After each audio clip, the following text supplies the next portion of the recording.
selamat malam. Saya Anggun Jonita Maki Awang, semester 6, kelas C, NIM 17030300130, jurusan Sosiologi, Fakultas Ilmu Sosial dan Ilmu Politik, Universitas Nusa Cendana Kupang. Kali ini saya akan membuat video mengenai cara melakukan korupsi yang efektif. Namun sebelum itu, saya akan menjelaskan bagaimana korupsi pada umumnya.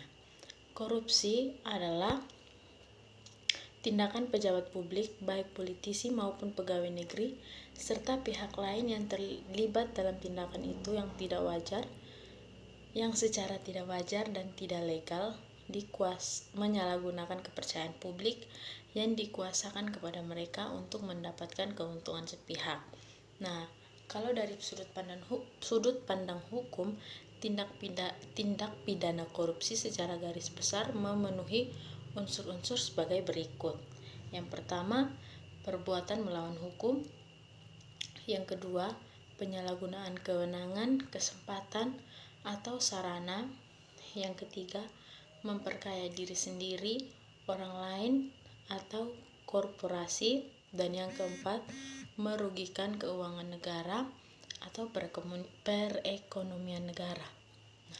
Jenis tindak pidana korupsi diantaranya, tetapi bukan semua, adalah yang pertama, memberi atau menerima hadiah atau janji. Yang kedua, penggelapan dalam jabatan. Yang ketiga, pemerasan dalam jabatan. Yang keempat, ikut serta dalam pengadaan atau bagi pegawai negeri atau penyelenggara negara. Dan yang terakhir, menerima gratifikasi atau bagi pegawai negeri dan penyelenggara negara.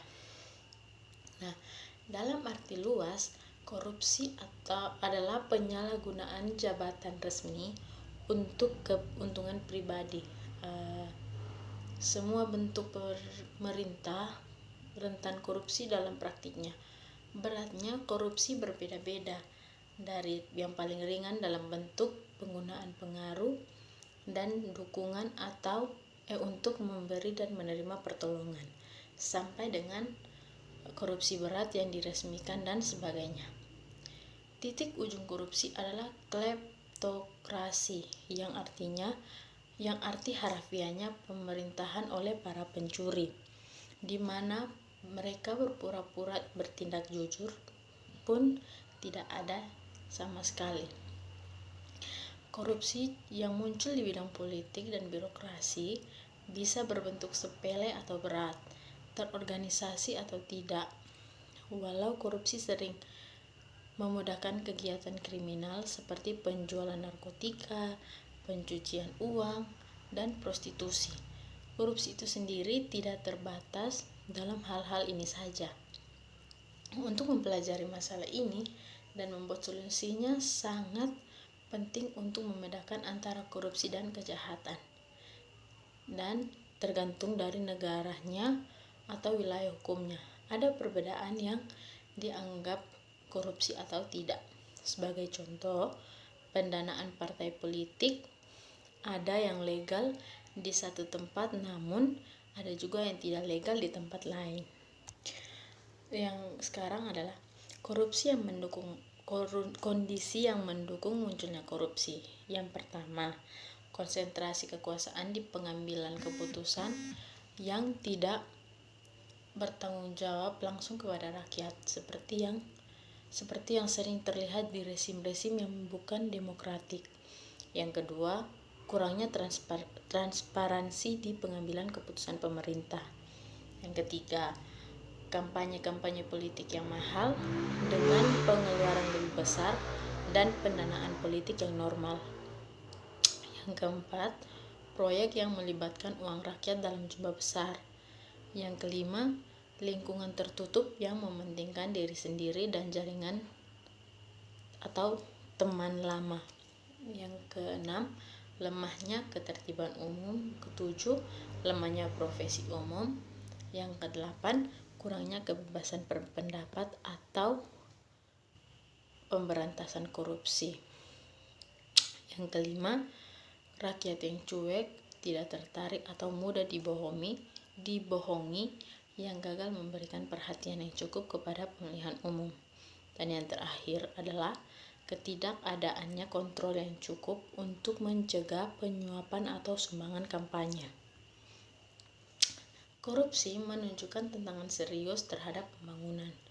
Di dalam dunia politik, korupsi mempersulit demokrasi dan tata pemerintahan yang baik atau good governance dengan cara menghancurkan proses formal. Korupsi pemilihan umum dan di badan legislatif mengurangi akuntabilitas dan perwakilan di pembentukan kebijaksanaan. Korupsi di sistem pengadilan menghentikan ketertiban hukum, dan korupsi di pemerintahan publik menghasilkan ketidakseimbangan dalam pelayanan masyarakat. Secara umum, korupsi mengkikis kemampuan institusi dari pemerintah karena pengabaian prosedur, penyedotan sumber daya, dan pejabat diangkat atau dinaikkan jabatan bukan karena prestasi. Pada saat yang bersamaan, korupsi mempersulit legitimasi pemerintahan dan nilai demokrasi seperti kepercayaan dan toleransi. Tidak hanya itu, korupsi juga mempersulit pembangunan ekonomi dengan membuat distorsi dan ketidakefisienan yang tinggi. Dalam sektor private, korupsi meningkatkan ongkos niaga karena kerugian dari pembayaran ilegal, ongkos manajemen dalam negosiasi dengan pejabat korup, dan resiko pembatalan perjanjian atau karena penyelidikan. Walaupun ada yang menyatakan bahwa korupsi mengurangi ongkos atau niaga dengan mempermudah birokrasi, konsensus yang baru muncul berkesimpulan bahwa ketersediaan sogokan menyebabkan pejabat untuk membuat aturan-aturan baru dan hambatan baru, di mana korupsi menyebabkan inflasi ongkos niaga. Korupsi juga mengacaukan lapangan perniagaan. Perusahaan yang memiliki koneksi dilindungi dari persaingan dan sebagai hasilnya mempertahankan perusahaan-perusahaan yang tidak efisien. Korupsi menimbulkan distorsi atau kekacauan di dalam sektor publik dengan mengalihkan investasi publik ke proyek-proyek masyarakat yang mana sogokan dan upah tersedia lebih banyak. Pejabat mungkin menambah kompleksitas proyek masyarakat untuk menyembunyikan praktik korupsi, yang akhirnya menghasilkan lebih banyak kekacauan. Korupsi juga mengurangi pemenuhan syarat-syarat keamanan bangunan, lingkungan hidup, atau aturan-aturan lain. Korupsi juga mengurangi kualitas pelayanan pemerintah dan infrastruktur dan menambah tekanan terhadap anggaran pemerintah. Kesejahteraan umum negara. Korupsi politis ada di banyak negara dan memberikan ancaman besar bagi warga negaranya. Korupsi politis berarti kebijaksanaan pemerintah sering menguntungkan pemberi sogok, bukannya rakyat luas. Satu contoh lagi adalah bagaimana politikus membuat peraturan yang melindungi perusahaan besar, tetapi merugikan perusahaan-perusahaan kecil.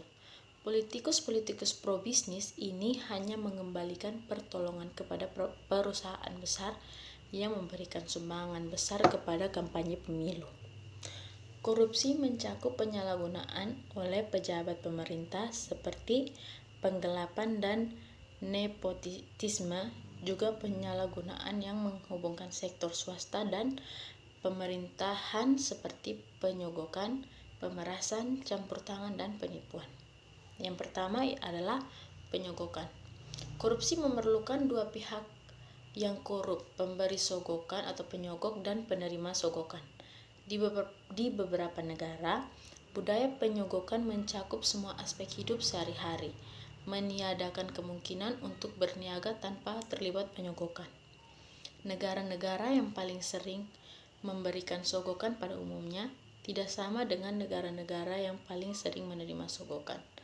12 negara yang paling minim korupsinya menurut survei persepsi anggapan tentang korupsi oleh rakyat oleh Transparansi Internasional pada tahun 2001 adalah sebagai 11 negara yang paling minim korupsinya menurut survei persepsi atau anggapan tentang korupsi oleh rakyat oleh Transparansi Internasional pada tahun 2001 adalah sebagai berikut.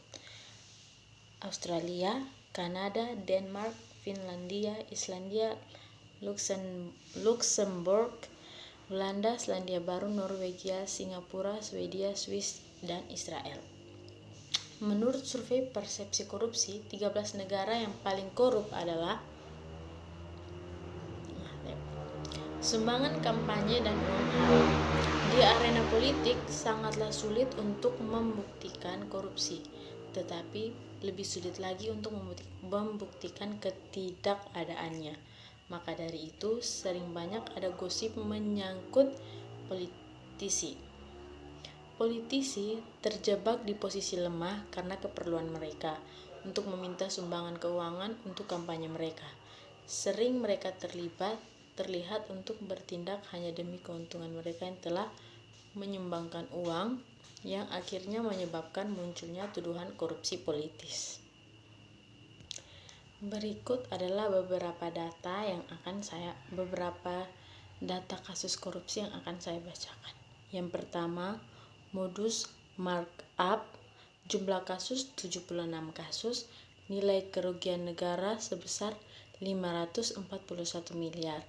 Nah, yang kedua, penyalahgunaan anggaran. Nah, modus penyalahgunaan anggaran, jumlah kasus 68 kasus, nilai kerugian negara 455 miliar rupiah. Nah, yang ketiga adalah modus penggelapan dana. Jumlah kasus sebanyak 62 kasus dengan nilai kerugian negara sebesar 441 miliar rupiah. Nah, yang keempat adalah modus laporan fiktif sebanyak 59 kasus dengan nilai kerugian negara sebesar 160 miliar rupiah. Nah, yang kelima adalah modus suap. Jumlah kasus sebanyak 51 kasus dan nilai kerugian negaranya kosong, tetapi nilai suap sebesar 67,9 miliar dan nilai pencucian uangnya 57 miliar rupiah. Yang keenam, kegiatan atau proyek fiktif. Jumlah kasusnya 47 kasus dengan nilai kerugian negara 321 miliar. Yang ketujuh adalah modus pungutan liar. Jumlah kasusnya 43 kasus, nilai kerugian negaranya tidak ada, tetapi nilai suapnya 6,7 miliar. Yang kedelapan, penyalahgunaan wewenang sebanyak 20 kasus dengan nilai kerugian negara sebesar 3,6 triliun rupiah. Nah, yang kesembilan, penyunatan atau pemotongan. Jumlah kasus 16 kasus dengan nilai kerugian negara 38,2 miliar rupiah. Yang ke-10, modus gratifikasi, jumlah kasusnya 7 dengan nilai suapnya 65,9 miliar serta nilai pencucian uangnya 34 miliar. Dan yang ke-11, pemerasan. Jumlah kasus 2 kasus dengan nilai kerugian negara 2,7 miliar. Mohon maaf, maksud saya yang modus pemerasan itu nilai suapnya 80 juta, bukan 2,7 miliar. Nah, yang ke-12, anggaran ganda. Kasusnya 2 kasus dan nilai kerugian negara 2,7 miliar. Yang ke-13, modus markdown, jumlah kasusnya 1, nilai kerugian negaranya 1,4 miliar. Nah, total jumlah kasus sebanyak 454 kasus untuk keseluruhan.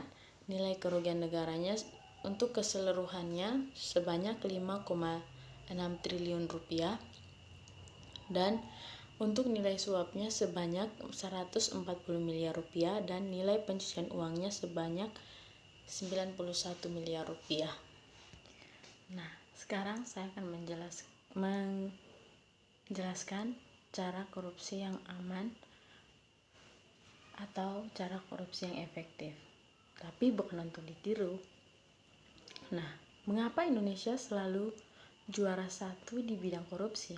Karena tersedianya banyak cara alias kiat korupsi dan lemahnya aparat hukum menjadi penyebab utama. Nah, berikut adalah contoh cara modus korupsi yang banyak dilakukan di Indonesia.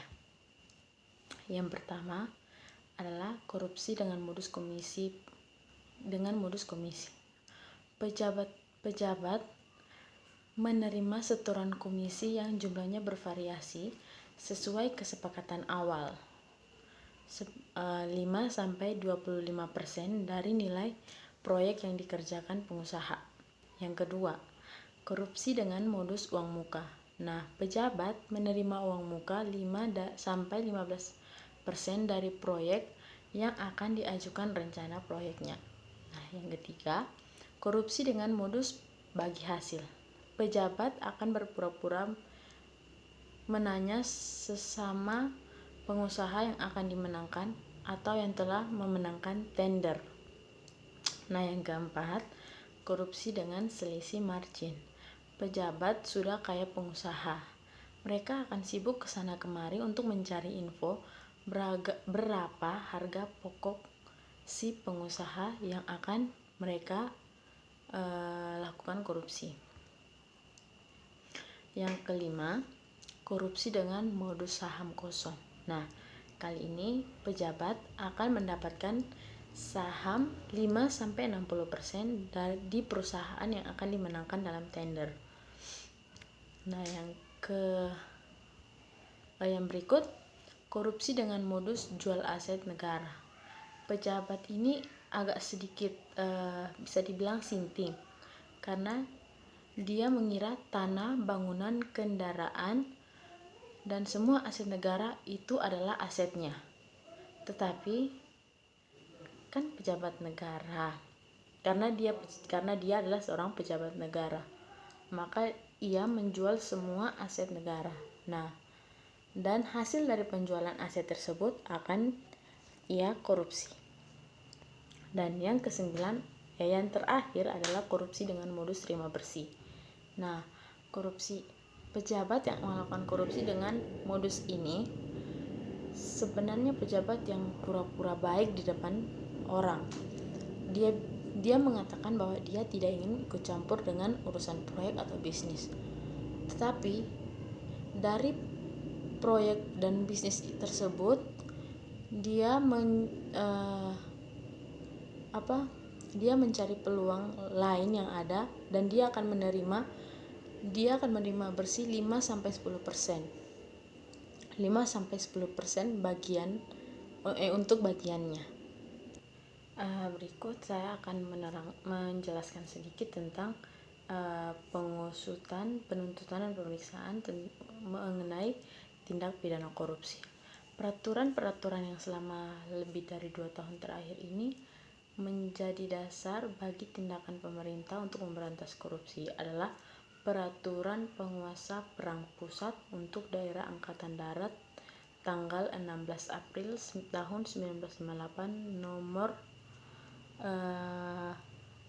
PRT garing Perpu garing 013/1958 beserta peraturan-peraturan pelaksanaannya dan Peraturan Perang Pusat Kepala Staf Angkatan Laut No. PRT garing Z.1/1/7 tanggal 17 April 1958. Menurut peraturan-peraturan itu ada 2 macam perbuatan korupsi. Yang pertama, perbuatan korupsi pidana di mana terjalin unsur kejahatan atau pelanggaran sehingga berdasarkan itu dapat dipidana dengan hukuman badan dan atau denda yang cukup berat di samping perampasan harta dan benda hasil korupsinya. Nah, yang kedua, perbuatan korupsi lainnya di mana terdapat unsur perbuatan melawan hukum atau perbuatan korupsi ini tidak diancam dengan hukuman pidana, melainkan pengadilan tinggi yang mengadilinya atas gugatan Badan Koordinasi Pemilik Harta Benda dapat merampas harta benda hasil perbuatan korupsi itu. Nah, yang dimaksud dengan unsur perbuatan melawan hukum tersebut di atas ialah unremitted debt tercantum dalam pasal 1365 KUHP Perdata, perkataan mana menurut jurisprudensi mempunyai makna sangat luas, yakni perbuatan atau kelalaian seseorang yang oleh karenanya melanggar hak orang lain atau bertentangan dengan kewajiban sendiri menurut hukum atau dengan norma-norma adat kesopanan, dengan keharusan dalam pergaulan hidup untuk bertindak prihatin terhadap orang lain atau barang dan haknya. Hasil yang telah dicapai dalam pemberantasan korupsi yang berupa perkara-perkara yang sedang diselidiki, diusut, dan dimajukan kepada hakim maupun yang berupa harta benda yang dikembalikan kepada negara cukup memuaskan. Pada itu tidak boleh dilupakan bahwa hasil-hasil lain yang tidak langsung, misalnya di bidang fiskal dan pengembalian hutang-hutang kepada negara, dan akhirnya yang sangat penting yakni efek psikologi terhadap masyarakat dan konsekuensi membatasi atau mengurangi nafsu berkorupsi, kesemuanya itu sangat berjasa mengkonsolider kembali kewibawaan pemerintah. Oleh karena itu, pemerintah menganggap bahwa di luar tindakan terhadap tindak pidana korupsi yang memang sudah mengandung unsur kejahatan atau pelanggaran, tindakan terhadap perbuatan korupsi tercela seperti diuraikan di atas tidak perlu dilanjutkan lebih lama lagi.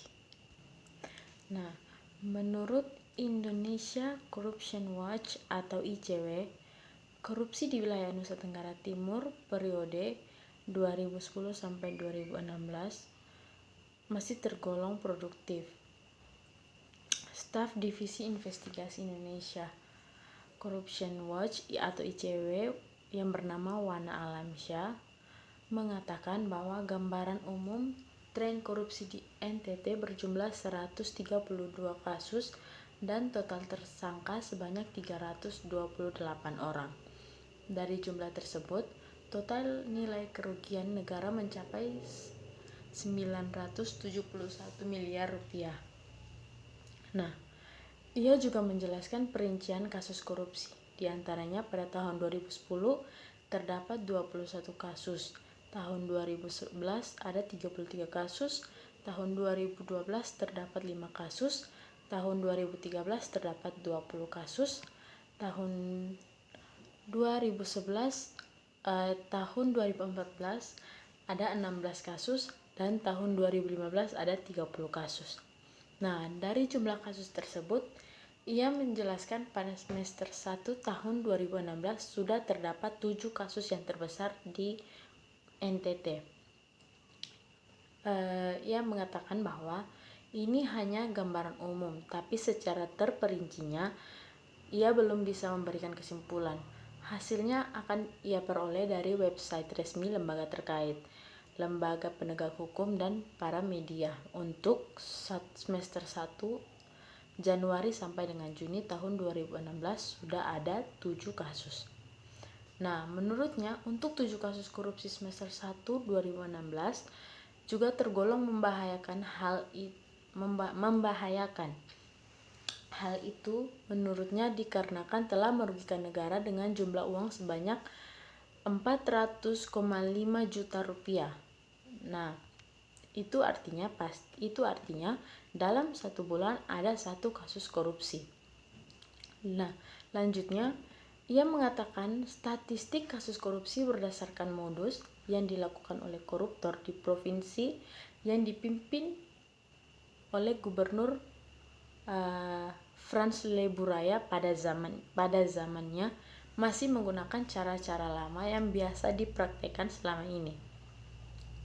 Adapun perinciannya, diantaranya modus anggaran ganda 1 kasus, kegiatan atau proyek fiktif terdapat 15 kasus, laporan fiktif 10 kasus, praktek markdown 1 kasus dan markup 27 kasus. Sementara untuk pemotongan atau penyunatan terdapat 2 kasus, penggelapan 40 kasus, penyalahgunaan anggaran 20 kasus, penyalahgunaan wewenang 14 kasus, dan pungutan liar terdapat 2 kasus. Nah, dari total 132 kasus, statistik kasus korupsi berdasarkan sektor 5 teratas, bidang keuangan daerah mendominasi dengan 27 kasus, diikuti kasus dana sosial kemasyarakatan yang berjumlah 16 kasus, transportasi 16 kasus, pada bidang pertanian dan perkebunan 12 kasus, serta di bidang kesehatan terdapat 11 kasus. Nah, sementara statistik kasus korupsi berdasarkan infrastruktur dan non-infrastruktur, Wana mengungkapkan terdapat 75 kasus infrastruktur dan 57 kasus lainnya dari bidang non-infrastruktur. Dari jumlah tersebut, ia mengatakan kasus korupsi masih didominasi oleh lembaga pemerintahan.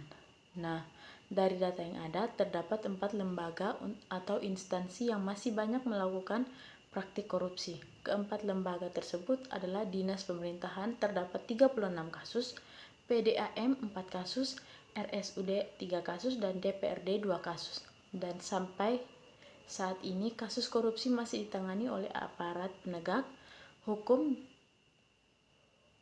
dan dari jumlah kasus yang ada, Kejaksaan menangani 104 kasus, 27 kasus di aparat kepolisian, dan 1 kasus ditangani oleh KPK. Nah, ia menjelaskan terkait dengan 328 tersangka, ia menjelaskan sampai saat ini pihaknya belum bisa memastikan status semua tersangka. Dia berjanji akan mempublikasikannya pada akhir Januari 2017 kemarin. Demikian hasil penjelasan saya untuk tugas UAS kali ini. Mohon maaf bila ada kata-kata yang salah atau yang kurang berkenan. Terima kasih.